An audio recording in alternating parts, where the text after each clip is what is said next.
There are things buried not in the ground but in the minds of men, secrets wrapped in silk and shadow, whispers we ignore because the truth hurts more than the lie. Carl Jung discovered one such truth. He didn't find it in a textbook, but in nightmares, obsessions, and broken men. It had no name, no body, no soul. And yet, it had a power no real woman could ever match. She haunts the masculine psyche like a ghost in a locked room. You cannot touch her, but she can destroy everything you've built. And here's the terrifying part. You created her. She is your most intimate hallucination. She is every fantasy that loves you and secretly wants to ruin you. Jung called her the Anima. But in the dark, where philosophy meets madness, she has another name, the Shadow Woman. Who is the Shadow Woman? She's not a real woman. She doesn't bleed, doesn't age, doesn't speak, but she knows you better than your mother, better than your lover, because she is made from your longing and your fear. The Shadow Woman is the internal feminine inside the male unconscious. Jung called this archetype the Anima, the hidden soul image of a man, formed by everything he associates with woman. But the Anima isn't always light. She isn't always the nurturing muse, the Virgin Mary, the gentle guide. Sometimes she's Lilith, sometimes she's Medea, sometimes she's the voice in your head that says, fall in love with her, give her everything, she will save you. And when you do, she vanishes, and you are left empty. She is not just fantasy, she is projection, a mirror the unconscious holds up to the world and onto real women. You don't fall in love with her, you fall in love with what she awakens in you, your yearning to feel whole, to merge with something eternal, to be seen by the mother you never fully had or the goddess you secretly believe exists.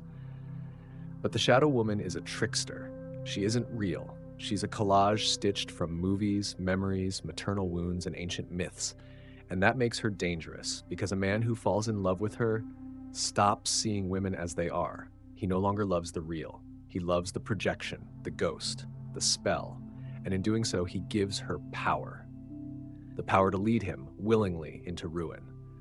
This is not romantic, it's psychological possession. The same force that drives stalkers, simps, obsessive artists, and broken kings. The Shadow Woman doesn't need to seduce you. She already lives in your head. And the more unaware you are of her, the more control she has over your life. Carl Jung wasn't merely a psychologist, he was a cartographer of the soul. While Freud was busy tracing every thought back to sex, Jung descended deeper, into the dream world, into ancient myths, into the symbolic code of the human unconscious. And there, waiting for him in the abyss, was her. Every man carries within him the eternal image of woman, Jung wrote. Not the image of this or that particular woman, but a definite feminine image. He called it the anima, Latin for soul or breath. But Jung wasn't talking about spirituality in some vague poetic sense. He meant something precise, terrifying, and real. He had noticed something strange in his male patients. Men who became obsessed with women they barely knew. Men who fell apart after breakups as if they'd lost part of their body. Men who turned cold, bitter, or enraged when the woman they worshipped turned out to be human. These weren't simply bad relationships. These were cases of possession, psychic hijacking by the anima. What Jung discovered, what made his contemporaries deeply uncomfortable, is that many men don't fall in love with women. They fall in love with the anima, with their own unconscious feminine projection. It's not the woman he adores. It's the image of salvation she awakens in him, the archetype, the muse, the goddess. And when she fails to live up to that image, as all real humans eventually do, the illusion collapses. The man, now disillusioned, either becomes bitter or doubles down, seeking out another woman to project onto, another angel to redeem him, never realizing he's chasing a ghost that lives inside himself. The Shadow Woman isn't always gentle. When repressed, she becomes darker. She can appear in dreams as a witch, a seductress, a cold, mocking voice. She can twist a man's love into obsession, his longing into humiliation, his devotion into madness. Jung described this darkened anima as poisonous, not because she is evil, but because she reflects the parts of the psyche that remain unintegrated. And here's where it gets dangerous. If a man represses his inner feminine, his emotional depth, his vulnerability, his creativity, those aspects don't die. They become weaponized. They appear in dreams, in projections, in relationships. He begins to attract women who mirror his unconscious wounds. He seeks redemption through them. And when they inevitably disappoint him, his world collapses. This is not love, it's addiction. Addiction to a psychological phantom. And here's the twist Jung feared the most. When the anima is not made conscious, she functions autonomously, causing inferiority, moods, and even demonic possession. Yes, demonic possession. Not in the religious sense, but in the psychological one. A man no longer owns himself. His emotions erupt without reason. His soul is hijacked by a phantom woman who whispers what he wants to hear, while quietly leading him to ruin. Most men never meet the real woman. They meet the shadow woman first, and she wears the face of whoever is nearby. The sweet barista, the mysterious artist, the ex who broke him, the Instagram model he's never met. He does not fall for her. He falls for what she awakens in him. A promise that if she loves him, he'll finally be enough. But that promise is a lie, because no woman can complete a man who hasn't faced his own unconscious. Jung warned, until a man confronts his anima, she will appear in his life over and over, not as lover, but as fate, as crisis, as heartbreak, as obsession. And he will keep asking, why do all women hurt me, without ever realizing he is the one summoning them? If the shadow woman is not real, why do so many men destroy themselves for her? Why do empires fall, wars erupt, fortunes vanish, not over reality, but over the idea of a woman? To understand that, we have to go deeper than psychology. We have to descend into instinct, into myth, into the ancient hunger carved into the soul of the masculine. From birth, men are taught to conquer, to achieve, to control the outer world. But they are not taught to understand their inner world, their pain, their longing, their emotional hunger for the feminine. So they seek the feminine not within, but without. They look for salvation in women, in beauty, in attention, in the soft promise of being wanted. But what they're really seeking is reunion with the part of themselves they've lost. A man's anima, Jung wrote, is the bridge to his unconscious, the gateway to his soul. But when that gateway is blocked, he seeks the bridge in others. And this is where the shadow woman enters. She arrives not as a person, but as a mirror, reflecting everything he yearns for but refuses to name, and men fall for her because she whispers the oldest myth in the world: if she loves you, you'll be whole. This isn't modern, it's ancient. In every myth, the feminine is both salvation and destruction. The siren, the muse, the dark queen, the virgin, the whore. Each one is a face of the same archetype, the internal feminine dressed in myth and madness. And men, unaware, don't see the warning signs. They see only the reflection. They give, they chase, they sacrifice, until there's nothing left of them but a husk. Not because women manipulate them, but because they've already been manipulated by their own unconscious. But in the modern world, this weakness is exploited. The advertising industry sells us women we'll never meet. Porn offers feminine energy with no risk. Social media gives us false intimacy in exchange for attention. And so the shadow woman becomes industrialized. No longer a symbol of inner mystery, she is now an algorithm, a product, a perfectly engineered fantasy designed to keep men hypnotized and hollow. Why work on yourself, she whispers, when you can just watch another video of her smiling at you? This is not love, it's spiritual sedation, a trance. And the deeper men fall into it, the more alienated they become. From real women, from real emotion, from their own soul. And so the shadow woman evolves. She's no longer just a projection from myth. She's now a collective hallucination, a goddess made of pixels, nostalgia, and unmet needs. Men don't love her. They need her. Because without her, they are left with the one thing they fear most: themselves.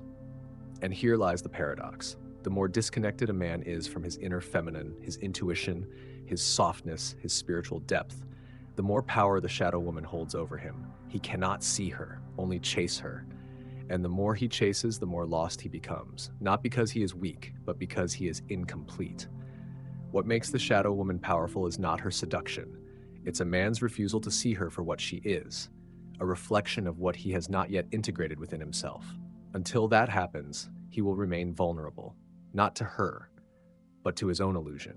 He will blame women, or worship them, or fear them. But he will never understand them, because he does not understand himself. What happens when a man never sees the shadow woman for what she truly is? What happens when he spends his entire life chasing a phantom, believing it is love while it is only projection? The answer is not loud. It doesn't come in the form of a breakdown. It comes quietly, subtly, like the slow dripping of a leak in the soul. he becomes hollow. Not empty, hollow. Like a temple where no god ever arrived. A man of gestures and masks, but no inner fire. He begins to see women only in extremes, the angel or the enemy, the perfect lover or the manipulative bitch. There is no nuance, no real encounter, only roles assigned by his wounded unconscious. He cannot relate to a woman as she is, only as he needs her to be.